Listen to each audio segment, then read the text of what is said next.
Meus irmãos, a paz do Senhor Jesus. Amém. Hoje estaremos estudando a nossa lição de número 12. Esdras e Neemias combatem o casamento misto. Vamos colocar de pé e fazer uma oração. Oramos, amado Deus e Pai, em nome de Jesus, nós te agradecemos, Senhor, por estarmos aqui na Tua casa. Abençoa, Senhor, essa escola bíblica. Pai, abençoa o professor, abençoa cada um dos irmãos que estão a caminho da Tua igreja e aqueles que aqui já chegaram, Senhor. Amém. Que Teu Espírito Santo possa nos abençoar, Senhor, com Tua maravilhosa palavra, Senhor, aqui nessa manhã. Senhor, usa o professor, Senhor, nas Tuas mãos, Pai, em nome de Jesus. Amém. Amém. Meus irmãos, a lição, então, ela fala sobre Esdras e Neemias combatem o casamento misto. Hoje é a última aula do ano, né? Mas não a última lição da revista. É a última aula do ano.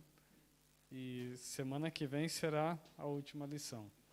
O texto áureo está em 2 Coríntios capítulo 6, versículo 14, que diz: Não vos prendais a um jugo desigual com os infiéis, porque sociedade tem a justiça com a injustiça, e que comunhão tem as luzes com as trevas.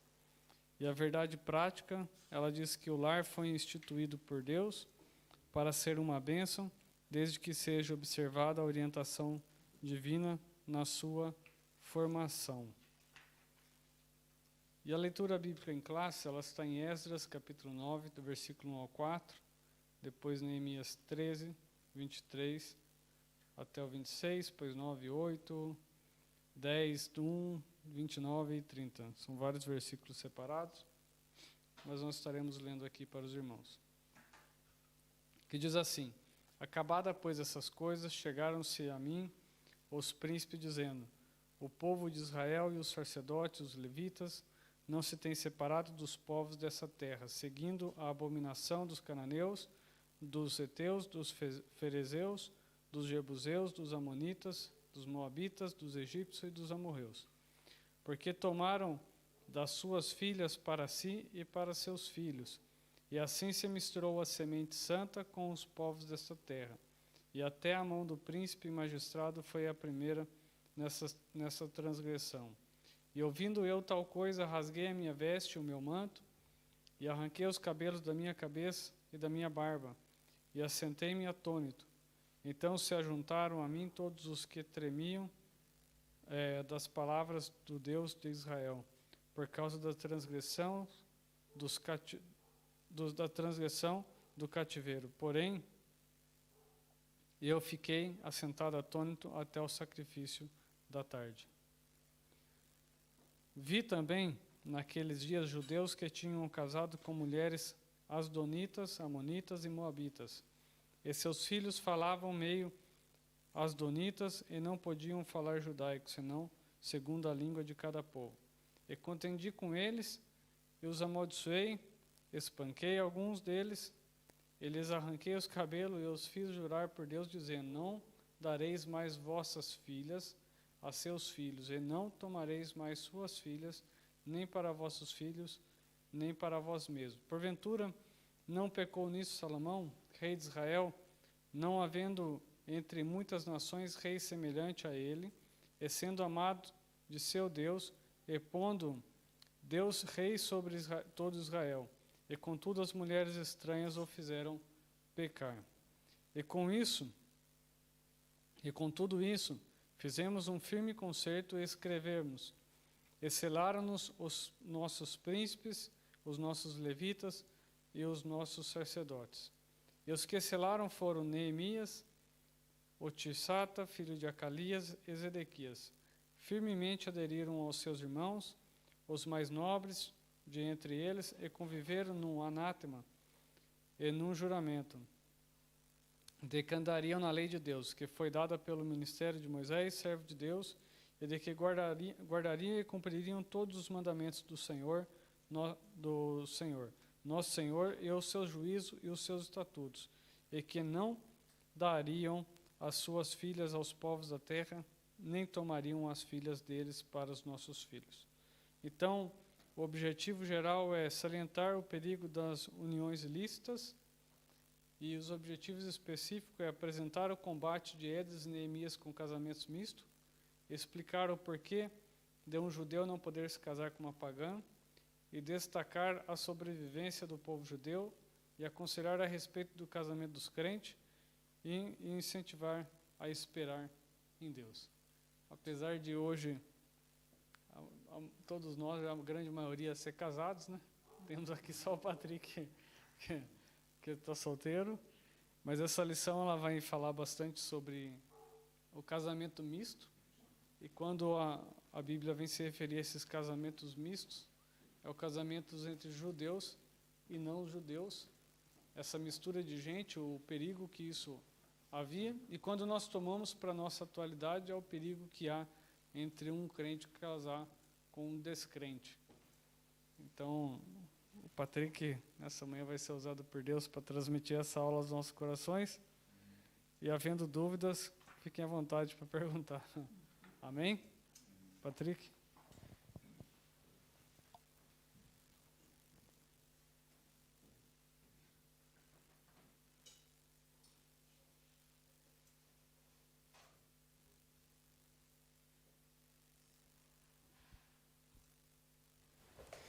Paz do Senhor, irmãos. Amém. É bom mais uma vez estar na casa do Senhor, neste último culto deste ano e último estudo bíblico, com um tema tão interessante e importante, não é? Oh, obrigado.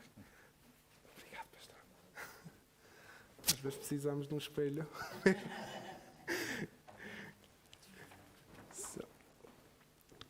Como o pastor André já disse, vamos hoje falar sobre Esdras e Neemias combatem o casamento misto. E primeiro vamos ver a parte histórica, qual é a razão por qual haver esse medo ou esse perigo dos casamentos mistos, e qual é a razão por qual até Neemias chegou ao ponto de espancar alguns e Esdras ao ponto de rasgar a própria vestidura e os próprios cabelos por causa disso. Vamos começar pela introdução, que está na página 85, que diz: Nesta lição iremos estudar o grave problema do casamento entre judeus e mulheres pagãs. Veremos a enérgica ação de Esdras e Neemias para solucionar este problema e também o que a palavra de Deus diz sobre o assunto. Na lei de Deus aparece a ordem: não faças concerto com os moradores da terra, nem tomes das suas filhas para os teus filhos, que encontramos em Êxodos e em Deuteronômios. Foi por este motivo que o sacerdote Esdras, conforme a leitura da nossa lição, ficou perplexo quando tomou conhecimento de que o povo, depois de haver voltado do exílio, tomava mulheres dos povos gentílicos em redor, misturando a semente santa. O povo começou a seguir a abominação dos povos, e ele então chorou, rasgou seus vestidos e buscou com profunda dor a ajuda de Deus, reconhecendo que eles com isto haviam deixado os mandamentos, violando-os, apartando-se com os povos destas abominações. O resultado deste movimento foi a purificação e tomada de atitude firme em obediência à palavra de Deus. Ok? Então nós vemos aqui que Esdras, como nós falámos na semana passada, tinha chegado da Babilónia, né, em ordem do rei da Pérsia, tinha reiniciado o culto a Deus e depois foi confrontado com esta situação que o povo que tinha ficado e o povo que tinha estado em auxílio havia se misturado com os povos vizinhos. Ok?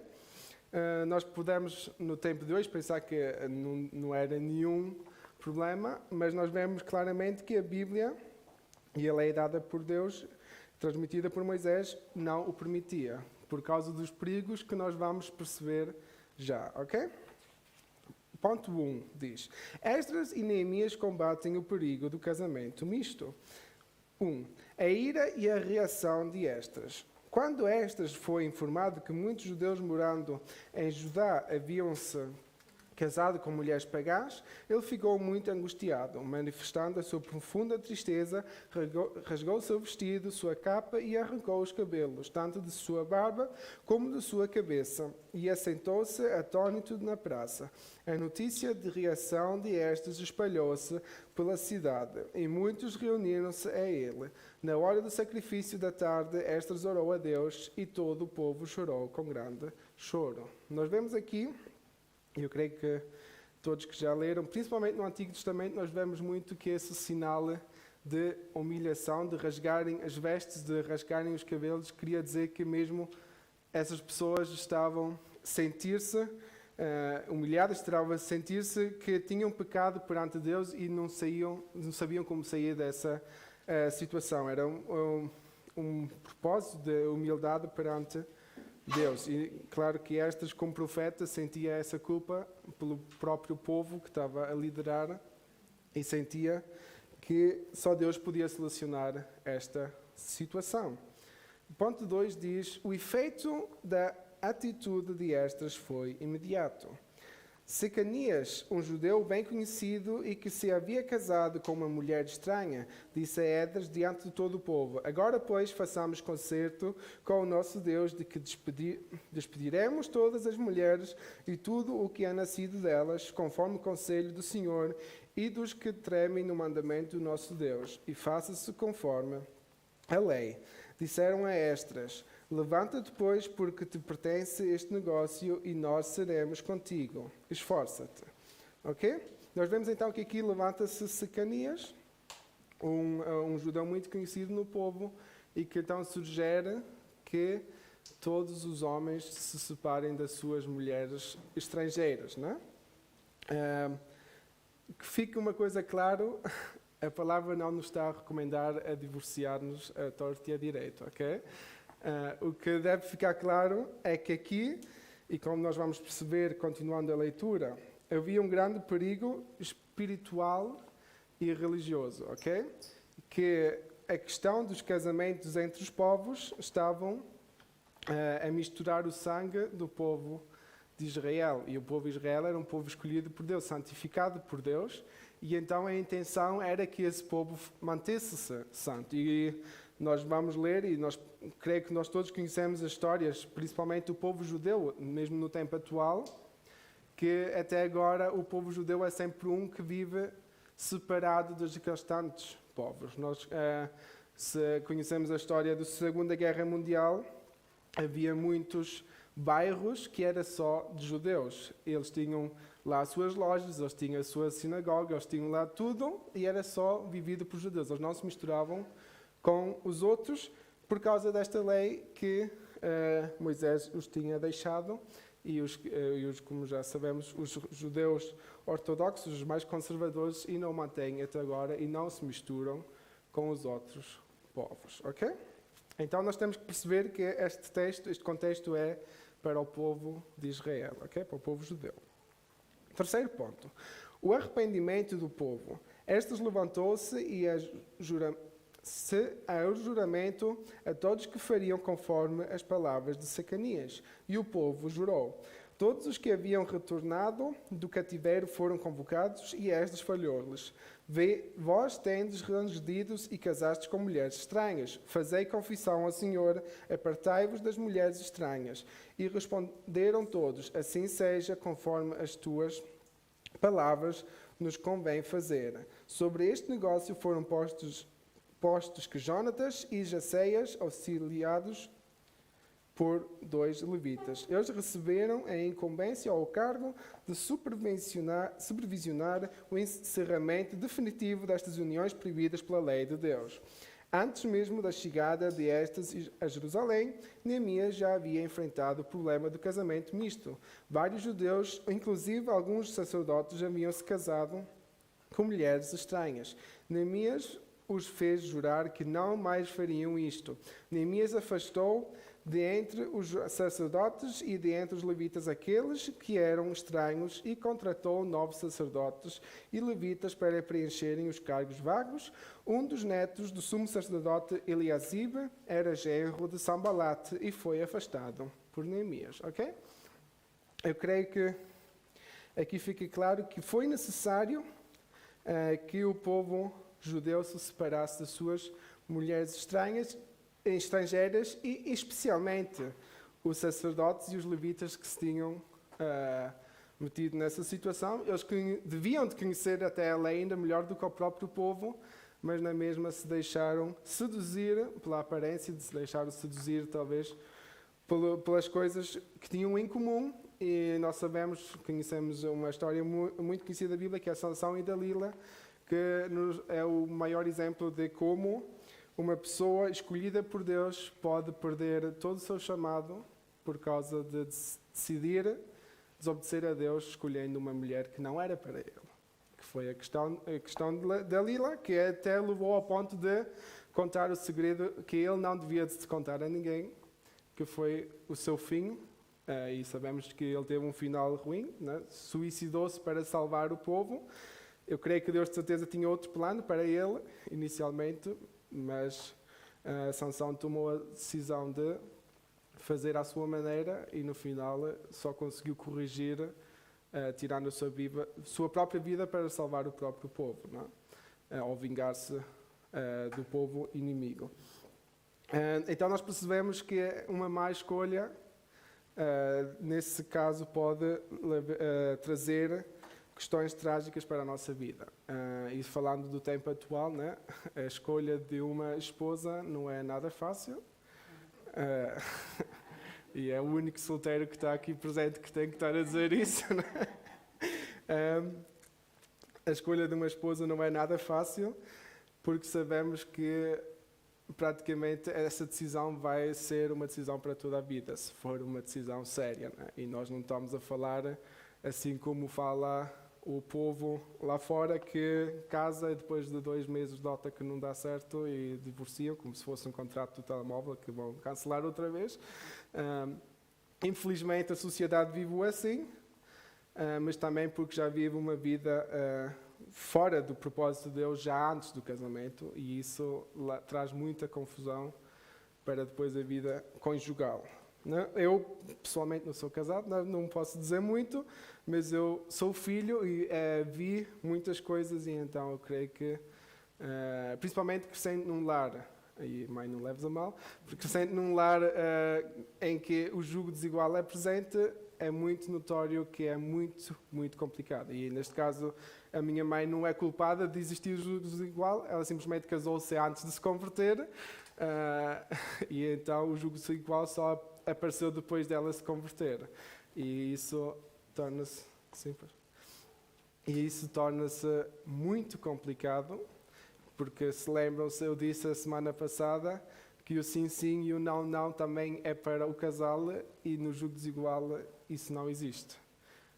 A tendência é mesmo de um dizer que sim e o outro dizer que não, porque a opinião não é a mesma. Pode dar tudo certo, mas nós vamos perceber que um ponto nunca vai dar certo no jugo desigual. Uma questão nunca vai funcionar. Mas vamos chegar lá, porque também não quero saltar o estudo todo. Vamos ao 2. Porquê um judeu não devia casar com uma pagã? E essa creio que é a pergunta que já todos devem estar a fazer-se. Primeiro, Deus havia proibido o casamento misto. Eu acho que o primeiro ponto é o mais óbvio, né? Se Deus proibiu, por que desobedecer? A desobediência a esta ordem de Deus era um ato de rebelião. A finalidade desta proibição era evitar que os judeus viessem a seguir a religião de sua mulher pagã. E isso aqui também já é um dos maiores perigos. Quando nós gostamos de alguém, a tendência é de fazer também aquilo que aquela pessoa gosta.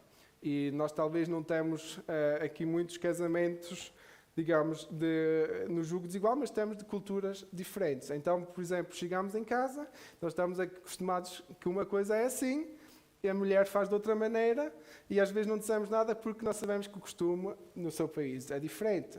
E então aí nós começamos a misturar os costumes.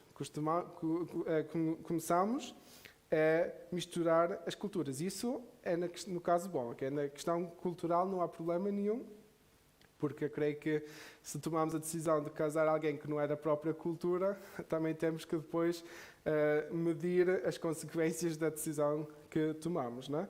Mas na questão religiosa é complicado, porque se nós sabemos que só há um Deus e queremos servir a esse Deus, nós não podemos estar a servir a Alá ou podemos estar a servir a Buda porque a minha cônjuge ou o meu cônjuge tem essa cultura ou tem essa religião, essa fé. E aí o problema torna-se mais complicado, porque, digamos, a questão cultural, só porque um gosta de comer arroz, o outro gosta de comer batatas, faço num dia arroz, faço no outro batatas. Não há problema nenhum, arranja a solução. Mas não podemos num dia ser católico e no outro ser evangélico. E aí é o grande perigo, por causa disso, é que Deus proibiu o casamento entre judeus e não judeus. Porque sabia que... Sim, pastor. Tem um exemplo em casa, meus dois irmãos foram criados na igreja, pequenininho, depois se afastaram, e tiveram relacionamento com pessoas católicas. Então, quando veio nascer seus filhos, então eu e minha mãe sempre falavam, ó, apresenta a criança na igreja, não sei o que tem. Então, apresentava a criança na igreja evangélica, e depois, para satisfazer o desejo da companheira, batizava na católica. Assim, eu tenho meu irmão, acho que faz 2 semanas, o filho dele já está com 3 anos de idade. Meu pai me ligou e falou, eu vou me batizar do seu sobrinho. Eu falei, por quê? Porque o amigo me apresentou na igreja, mas você não decidiu e tal. Mas é simplesmente por causa do casamento no jogo desigual. Sim. É um cristão, é um afastado, mas deixa de ser um cristão, que se misturou com uma pessoa que tem uma religião pagã, aos nossos olhos, mas é uma religião pagã, um costume diferente do nosso, e acaba cedendo esse costume.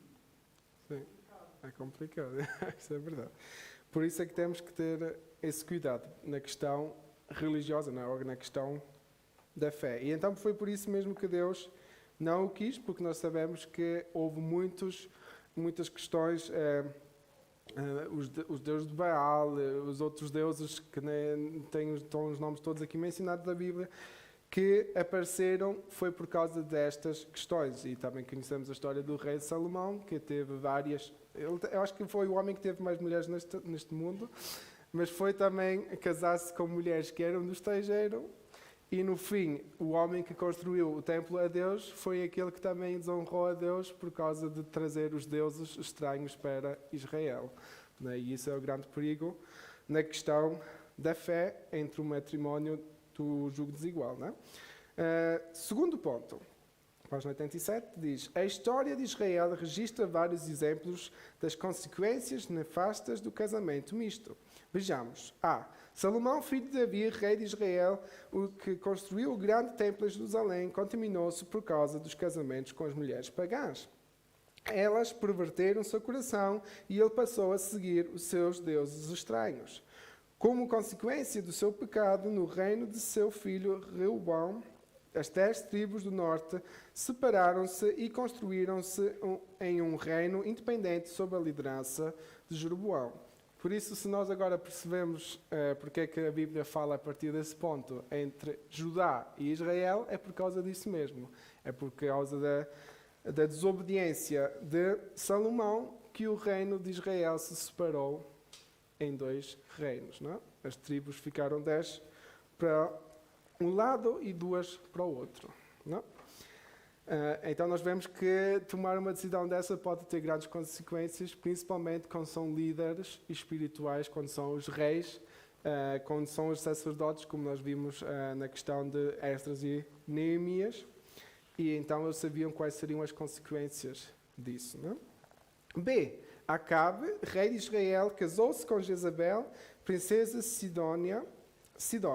Jezabel fortaleceu o culto a Baal em Israel e perseguiu os profetas de Deus. E nós sabemos que até o profeta era Elias. Eu confundo sempre esses dois. O profeta Elias tinha medo da mulher. Ela devia de ser mesmo ruim. Okay? Então temos que ter esse cuidado. Né? Às vezes o amor cega. Né? Não é às vezes, eu acho que o amor cega mesmo. E temos que ter esse cuidado que podemos tomar decisões que no fim vamos arrepender-nos. No caso daqueles que já estão casados, já não há muito para fazer, mas no caso para aqueles que ainda se vão casar, os que um dia vão ouvir isto, se calhar, em casa, temos que ter esse cuidado. Ok? Terceiro capítulo, na página 87, diz a sobrevivência do povo judeu. Existem judeus até os dias de hoje porque, embora espalhados por quase todos os países do mundo, não se misturaram com os povos no meio dos quais passaram a viver. conservando-se sempre separados. Este é o resultado da obediência à orientação dada na lei divina, que inspirou outras leis que regem os judeus em todo o mundo, as quais proíbem que uma pessoa judia se case com um não-judeu. A preservação do povo judeu é considerada um milagre quando se alia-se às tremendas perseguições que sofreram durante séculos e muitos papéis. Em muitos países, como por exemplo Espanha, Polónia e Inglaterra, por ocasião da Segunda Guerra Mundial e o nazismo na Alemanha. Né? Nós podemos ver então que o povo judeu, e como já tinha dito, sempre e até agora tenta não se misturar com outros povos, com outras culturas, porque vai dar sempre um problema entre uns e os outros e vão estar a sujar o sangue puro, o sangue que Jesus tinha, que Deus tinha purificado para eles quando os escolheu. Não é? E então por isso é que eles não o fazem, mesmo passando todas as tribulações. E é admirável que por isso até acho interessante que eles escreveram aqui, é admirável que os judeus, sendo um povo tão perseguido, continuam a manter essa tendência, porque nós podíamos pensar se a nossa raça, entre parentes, né, não gosto de usar esse termo, mas se nosso povo está com a tendência de desaparecer, então vou tentar multiplicar-me com o que aparecer. Mas eles, mesmo sendo perseguidos, tentaram sempre proteger-se, né, e tentaram sempre não misturar-se com os outros povos para não desobedecer à vontade de Deus. Né? Pelo menos aqueles que tentam cumprir com as leis que Moisés lhes tinha deixado. Página 88, no capítulo 4, diz: uma palavra final sobre o casamento dos crentes. A maior bênção que Deus deu à humanidade foi o envio de Jesus Cristo para ser o Salvador do mundo. Mas no sentido material, a maior bênção que Deus deu ao ser humano é o casamento. E essa frase está escrita muito bonita, ok? Nós temos que perceber que o casamento é uma bênção que vem de Deus, ok? Então, se nós temos uma esposa ou um esposo chato em casa, é essa bênção que Deus nos deu. E agora suportem, porque nós é que tomamos a decisão de ter essa esposa ou esse esposo, ok? Deus fez o casamento como uma bênção, por isso não vamos amaldiçoar com as nossas palavras, com as nossas discussões, com as nossas coisas desnecessárias. Não quer dizer que o lar vai ser sempre perfeito, né? E mar de rosas, mas sim vai ser sempre uma bênção se nós percebemos o que é o verdadeiro casamento, né? Em união, um lar que se apoia, um homem que apoia a esposa e a esposa que apoia o esposo, e isso torna-se mais fácil se os dois são crentes. Por isso é que é necessário perceber que o jugo desigual torna a vida muito complicada. Ok? A orientação que a Bíblia dá ao crente quanto ao casamento é: e fica livre para casar com quem quiser, contanto que seja no Senhor. Ok? A decisão de quem vamos casar é vinda do nosso livre-arbítrio. Ok? Deus não nos vai, ou em muito poucos casos, Deus vai dizer que é essa, mas Deus vai dirigir a nossa vida de maneira que percebemos que é essa. Ok? Mas nós é que temos que tomar a decisão, porque também podemos tomar a decisão errada de casar uma qualquer e no fim vai sair o que vai sair, não é? Depois não reclamem daquilo que escolheram.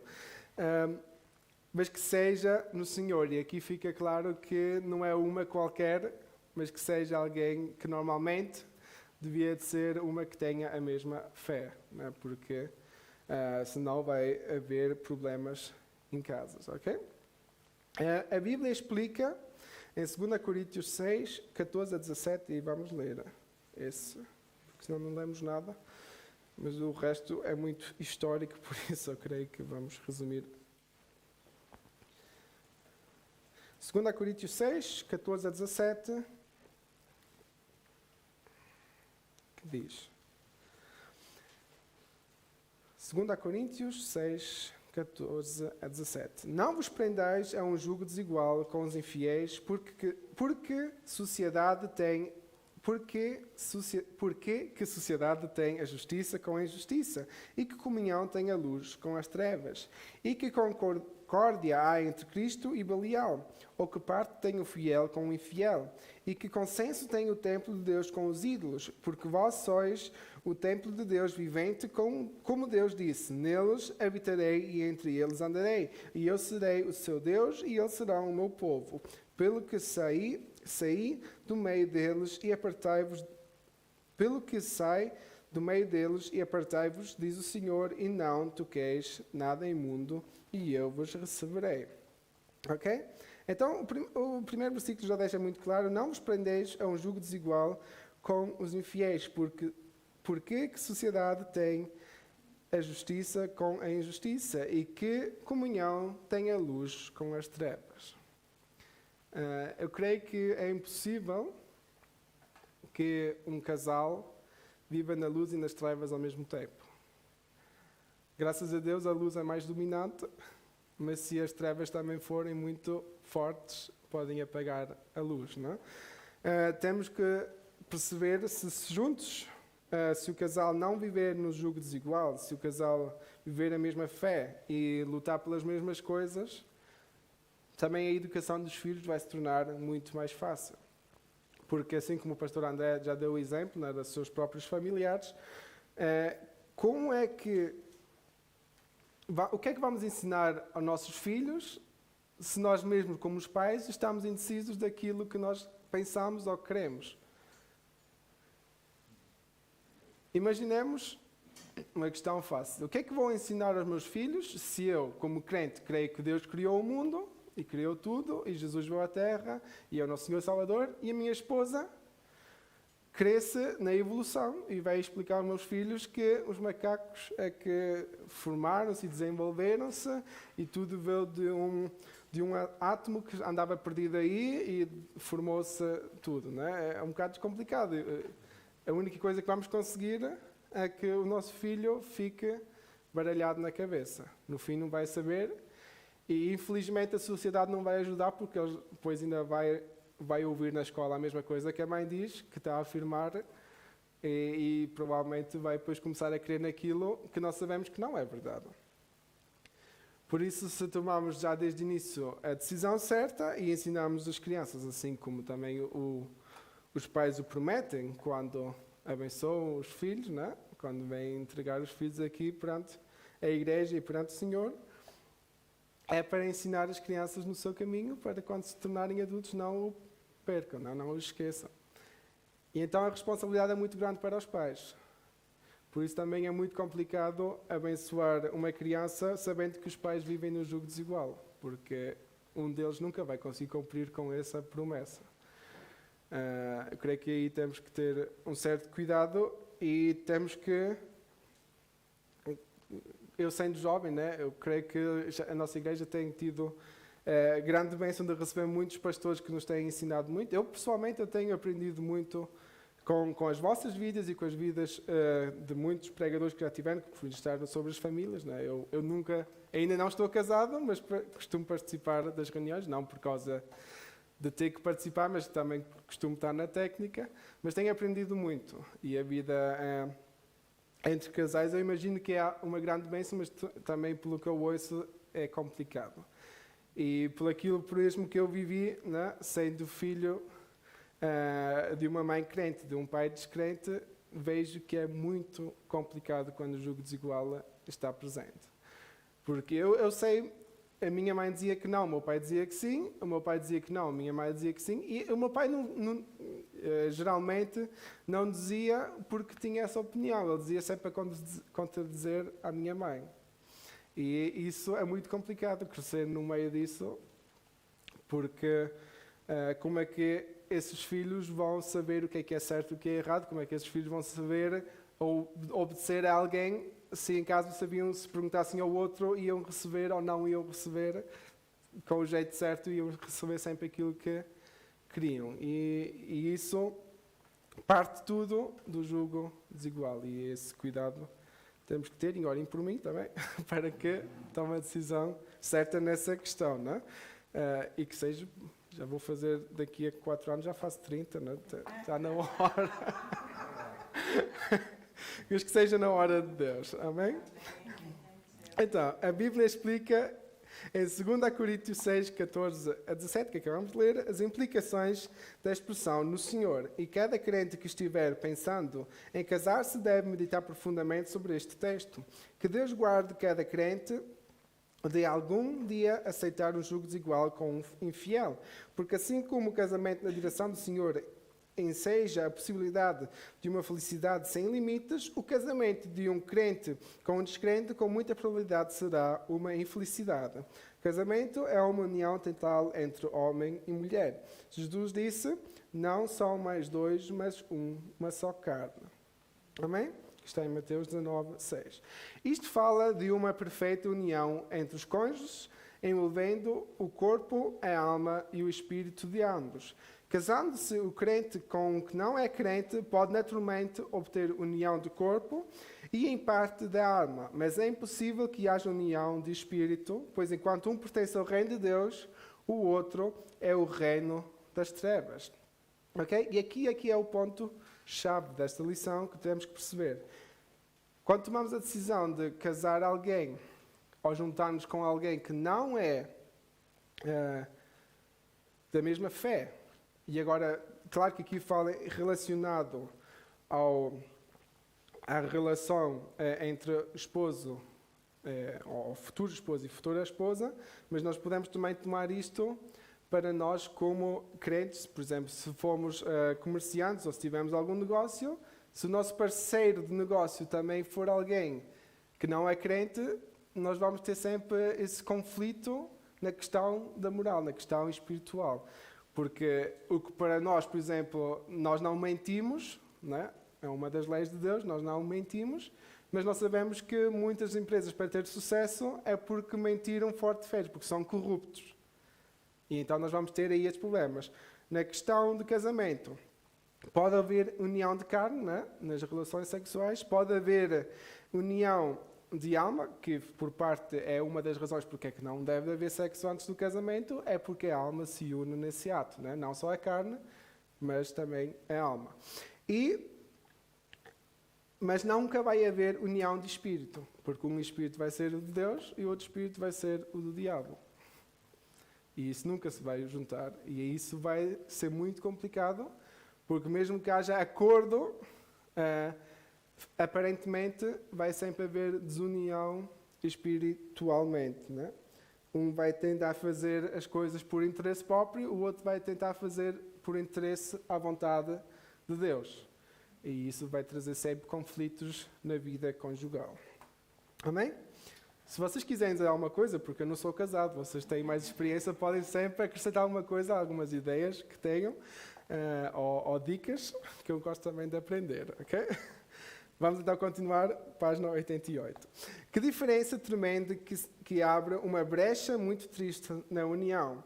Ainda que o crente tenha pedido perdão a Jesus por esta falta cometida, vive agora preso a um outro com que não tem nenhuma união no espírito. É impossível calcular o sofrimento que uma união desta natureza tem causado. Também a parte não crente não respeita a parte crente, pois sabe que ele errou contra a Bíblia, amando mais o casamento do que a Deus. Em lugar de ter-se estabelecido um lar cristão, uma plataforma do Evangelho, aumentando assim a influência espiritual da Igreja, houve um triste recuo.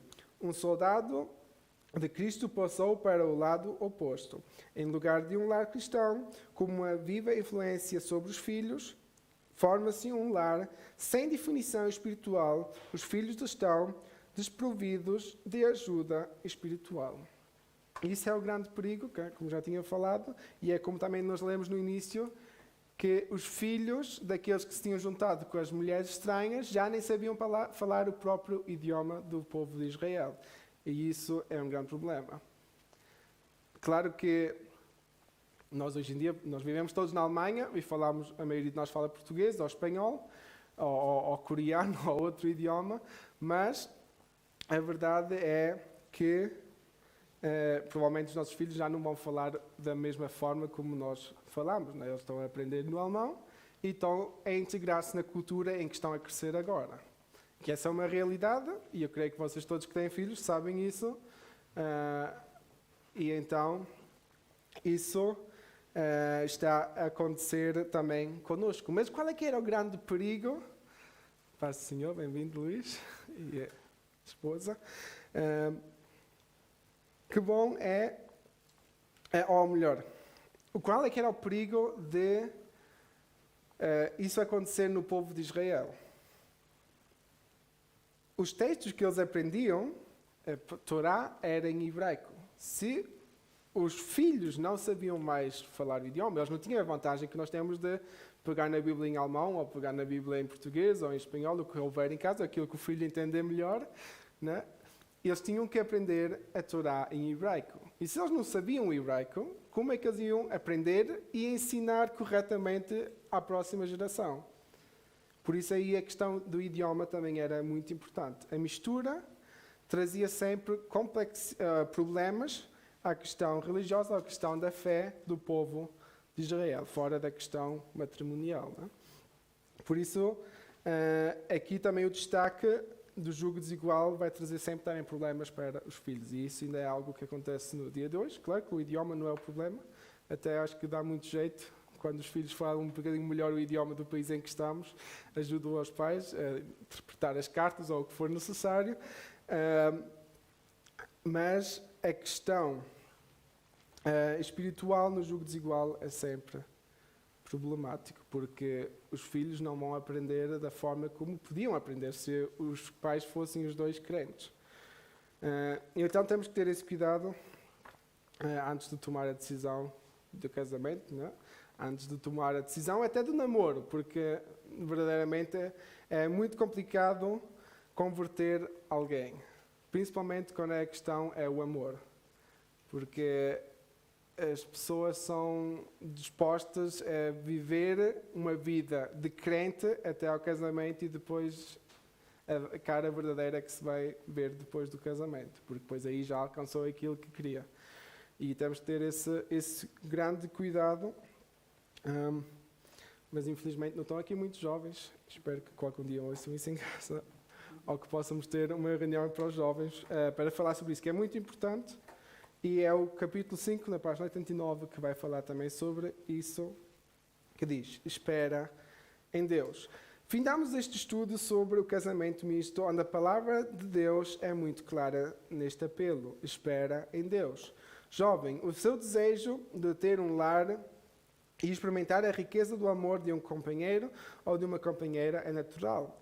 Lembre-te de que Deus ouve a oração. Quando Eliezer orou pedindo que Deus mostrasse quem seria a noiva de Isaac, recebeu uma gloriosa resposta. Glória a Deus. Uma escolha precipitada, olhando somente para o que está diante de seus olhos, pode impedir que recebas aquele ou aquela que Deus tem preparado para ti. Entrega, pois, a tua vida e o teu futuro a Deus. Faz que o solitário viva em família. Deus, que trouxe a companheira para Adão, poderá fazer isso por ti. Espera, pois, no Senhor. Amém? Vamos, para terminar, só ler 1 Samuel 16, 7. 1 Samuel 16, 7. E vamos terminar pontuais hoje. 16, 7. Que diz: Porém o Senhor disse a Samuel: Não atentes para a sua aparência, nem para a altura da sua estatura, porque o tenho rejeitado. Porque o Senhor não vê como vê o homem, pois o homem vê o que está diante dos olhos, porém o Senhor olha para o coração. Esta foi a resposta de Deus para Samuel quando estava a escolher o futuro rei, né? Que sabemos que foi depois de Davi.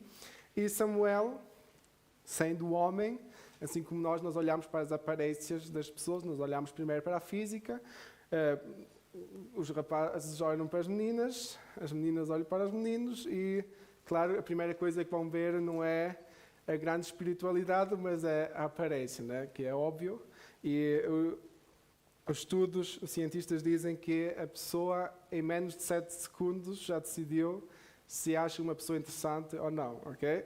7 segundos, aí nós não podemos fazer nada, isso é biologia. O nosso cérebro começa a trabalhar e ainda nem percebemos de nada, ok?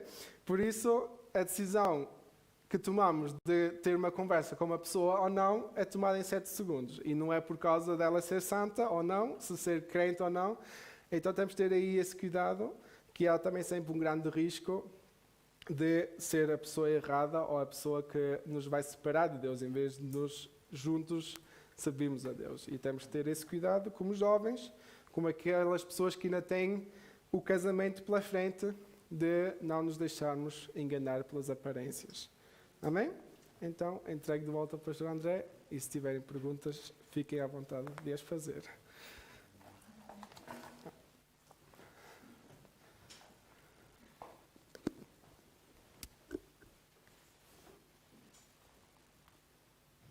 Amém. Deus abençoe, Patrick.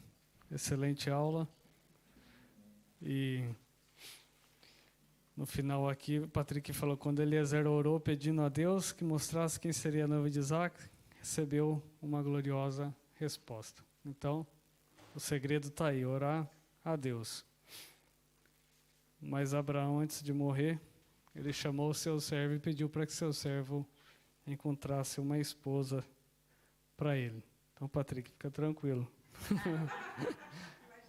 Vai chegar. Então, Deus abençoe, meus irmãos. Eu acredito que ficou bem claro essa questão de casamento entre crentes e descrentes, né? Que é realmente para evitar esse julgo desigual. O Patrick falou muito do seu lar e eu também falo do meu.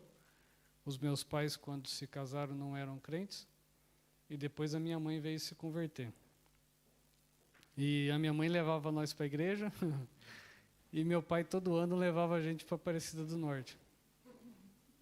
E ficava dividido, mas, enfim, a gente cresceu com essa mente dividida. Eu fui um dos únicos dos irmãos que tomou a decisão mesmo de ser evangélico, de seguir o caminho do Senhor.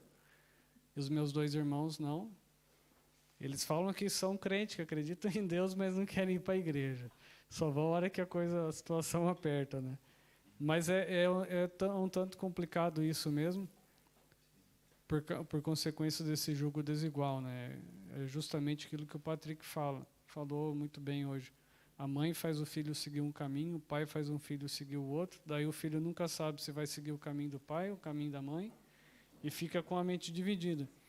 E na questão da lei de Moisés que proibia esse casamento misto, era justamente para evitar com que religiões pagãs fossem inseridas no contexto da religião judaica, né?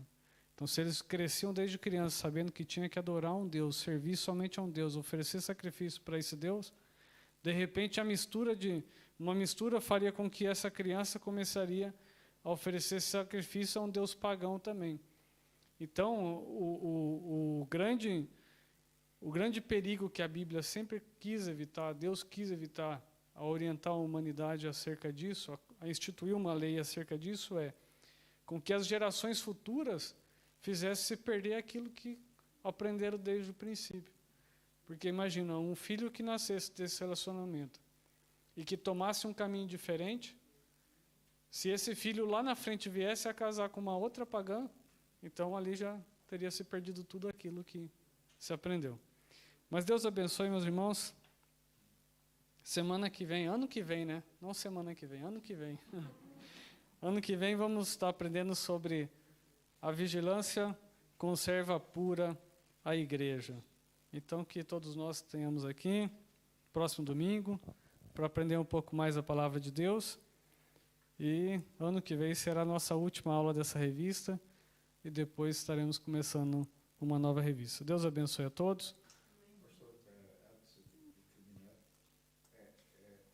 claro que a gente teve aqui um outro esclarecimento, mas isso, por exemplo, se nós vamos confrontar alguém que lê essa passagem de Neemias 24, Neemias 13, não é? A partir do versículo 24, no contexto atual, a gente aí tem que saber como, porque ela vai dar um confronto muito naquilo que tange a xenofobia, não é? Sim, com certeza. E agora aí a gente tomamos como informação, porque se a gente leva isso no sentido, ou que essa pessoa que leva isso no sentido literal, essa questão... Acha que é uma xenofobia contra uma parceira ou um parceiro, né? Com certeza. Porque ele aqui diz que arranquei os cabelos, fiz jurar a Deus. Então o outro também vai dizer, então, se Deus é Deus de amor, por causa de coisas, há Aqui, irmãos, o Esdras tomou essa decisão, depois Neemias vem ratificar também acerca dessa mistura de raças, né? Eles tomaram essa decisão única e basicamente em função da religião judaica. É isso que a gente tem que levar em contexto em função da lei mosaica também, que proibia esse tipo de casamento. E eles começaram pelos sacerdotes e pelos levitas, por quê? Os sacerdotes e os levitas eram o espelho da igreja, era o espelho da congregação. Então, se eles já estavam tomando esposas estranhas, então, quando eles tomaram essa decisão, olha, primeiro expulsa esses sacerdotes, expulsa seus levitas, porque para não servir de mau exemplo para os demais, não servir de escândalo. Mas é como o pastor Lucas falou, se levarmos no sentido literal da palavra, como está escrito, vai trazer uma aparência de xenofobia para a nossa atualidade. Mas a gente tem que entender o contexto do momento. O contexto do momento da palavra eles viviam num contexto da lei mosaica. Eles viviam debaixo da lei de Moisés. Então, por isso que eles tinham que evitar realmente esse casamento entre raças diferentes para perpetuar a raça deles. Hoje, a gente está num contexto de graça.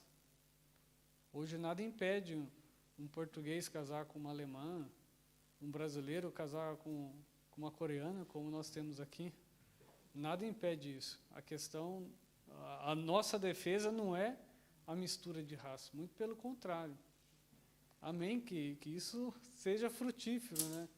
Agora, a nossa defesa, o que nós falamos bastante, o perigo que ronda, é o crente casar com um descrente. E também não estamos aqui para falar que isso também não vai dar certo. Porque a última palavra ela vem do Senhor. O Senhor é aquele que tem o poder de transformar vidas. Mas o conselho nosso é evitar que isso aconteça, porque isso é um grande perigo. O Patrick ele bem mencionou aqui que muitas das vezes o jovem se aproxima de Deus, na realidade para cativar a jovem, e depois que ele ganha a jovem, some. Eu conheço um caso no Brasil de um pastor que a filha dele se apaixonou por um jovem não crente. Daí o rapaz começou a ir na igreja, tudo. Daí ela, pai, tá vendo? Ó, eu ganhei ele para Jesus e não sei o que tem, tá vendo? Ele está vindo na igreja. Mas, enfim, o pai não controla o filho. Essa é a verdade. Então, ela acabou se casando com ele. E no momento que casou, ele mostrou quem realmente ele era. Ele falou, olha, você está proibido de ir na igreja agora. Agora eu te proíbo, eu sou teu marido. E até hoje vive-se, já tem aí anos e anos de casamento, e ela vive esse perrengue, porque muitas das vezes não consegue ir na igreja, porque o marido não permite. Então, quando a gente fala nesse contexto, é realmente para evitar esses problemas no futuro. Apesar de hoje nós vivemos numa sociedade mais madura, né, onde realmente a esposa consegue realmente se impor também dentro do lar, porque a gente vem de uma sociedade que o marido regrava tudo e a esposa realmente tinha uma criação que sofria calada, né? E hoje já não, hoje já estamos numa sociedade mais madura que consegue separar seus lados, né? E entrar numa conversa, entrar no consenso. Mas quando a gente fala sobre isso, de evitar esse casamento entre crente e descrentes, é justamente para evitar os perigos futuros, irmãos. Esse que é o maior perigo que nos ronda. Agora, entre raças, amém. O caso é que, até hoje, mesmo, portanto, Jerusalém, Israel, não é tão fácil assim viver. Não.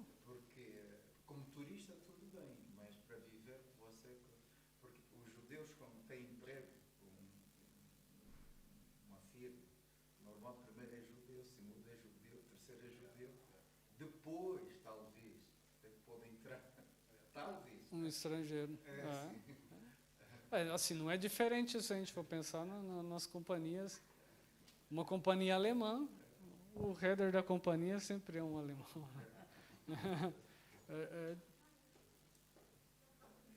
Mas o tópico 3 é muito interessante nisso com relação ao povo judeu. Isso que o pastor estava a dizer.